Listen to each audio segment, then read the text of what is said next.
maaari mong maramdaman ang kanyang kapangyarihan na hindi mukhang pisikal. At sis, sabihin mo sa akin ngayon, noong una akong lumapit, ano ba ang sinabi mo? Lahat ng sinabi mo ay napaluha ako ngayon. Noong una kong nakilala si Eric, parang nang makilala ko siya, nagniningning siya ng kaluwalhatian ng Diyos, ng pagmamahal ng Ama sa kanyang puso.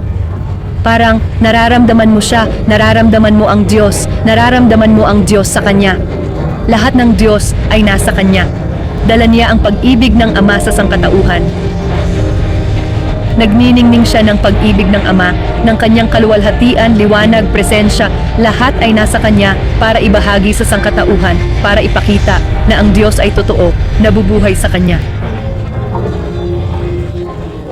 Ang Diyos ay totoo, ang Diyos ay totoo, ang Diyos ay nabubuhay sa kanya. Siya ay tunay na tao ng Diyos. Mahal niya ang Diyos ng buong puso. Mula nang nandito ako, ang ginagawa lang nila ay palayain siya, no? Lahat ng tao ay nababagabag, no? Sige, grabe, pinaluha mo ako. Mahal kita sis, mahal din kita.